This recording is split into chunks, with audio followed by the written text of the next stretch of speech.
അപ്പം ഞാൻ എണീക്കുന്ന ഒരു 10:45 ആ സമയത്തൊക്കെ കേട്ടോ. എനിക്ക് ക്ലാസ്സില്ലെങ്കിൽ ഹോസ്റ്റലിലാവുന്ന സമയത്ത് ഞാൻ ഇതിൽ ലേറ്റ് ആയിട്ടാണ് എണീക്കാറ്. ഒരു 12 മണിയൊക്കെ കഴിഞ്ഞ് 1 മണി ആ സമയത്തൊക്കെയാണ് എണീക്കാറ് കേട്ടോ. എൻ്റെ third year university practical exams വരുന്നുണ്ട്. അപ്പോൾ ഫസ്റ്റ് എക്സാം കമ്മ്യൂണിറ്റി മെഡിസിൻ. അപ്പോൾ അത് കുറച്ച് നേരം എടുത്ത് പഠിച്ചു. പിന്നെ ഞാൻ കുറച്ച് കഴിഞ്ഞപ്പം ബുക്ക് വായിക്കാമെന്ന് വിചാരിച്ചു. അപ്പോൾ കുറേ നേരം ഇരുന്ന് ബുക്ക് വായിച്ചു.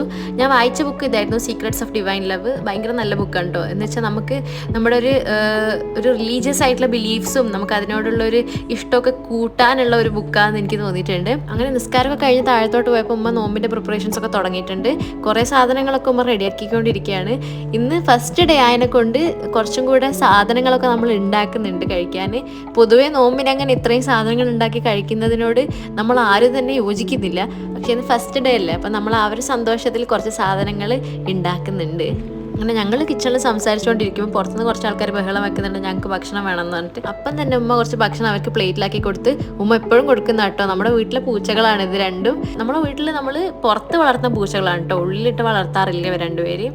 ഇന്ന് അത്യാവശ്യം കുറച്ച് മഴക്കാറൊക്കെ പോലെ ഉണ്ടായിരുന്നു. ചൂട് വളരെ കുറവായിരുന്നു. നല്ല കാമായിട്ടുള്ള ഒരു അറ്റ്മോസ്ഫിയർ ആയിരുന്നു ഇന്ന്. അതുപോലെ തന്നെ എല്ലാ ദിവസവും ഉണ്ടാവട്ടെ എന്ന് പ്രാർത്ഥിക്കുന്നു. അങ്ങനെ ഇന്നത്തെ നോമ്പിൻ്റെ അവസാനത്തെ ഘട്ടത്തിലേക്കൊക്കെ എത്തിക്കഴിഞ്ഞിരിക്കുന്നു. പൈനാപ്പിൾ ഇപ്പോൾ ജ്യൂസ് ഉണ്ടാക്കാൻ വേണ്ടി പപ്പ കട്ട് ചെയ്യാണ്.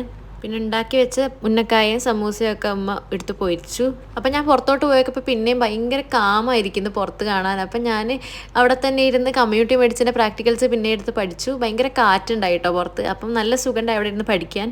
അപ്പോഴേക്കും ഏകദേശം ബാങ്ക് കൊടുക്കാനായി. നമ്മൾ ഫുഡൊക്കെ ഏകദേശം ടേബിൾ മേലെ എടുത്ത് വെക്കാനുള്ള ടൈമായി. അങ്ങനെ എല്ലാ ഫുഡും ഏകദേശം നമ്മൾ ഒരുക്കി വെച്ചു. ബാങ്ക് ഇപ്പം കൊടുക്കാനായി എന്നുള്ളൊരു സമയമാണിത്. ആ സമയമാകുമ്പോഴേക്കും നമ്മൾ ഈത്തപ്പഴമൊക്കെ കയ്യിലെടുത്ത് നമ്മൾ പ്രാർത്ഥിച്ചിരിക്കുകയാണ് ചെയ്യുക. പിന്നെ ബാങ്ക് കൊടുത്തു, നമ്മൾ സാധനങ്ങളൊക്കെ കഴിച്ചു, പിന്നെ മെയിൻ ഫുഡും കഴിച്ചു. അങ്ങനെ ഫസ്റ്റ് നോമ്പ് അവിടെ കഴിഞ്ഞു ഗൈസ്.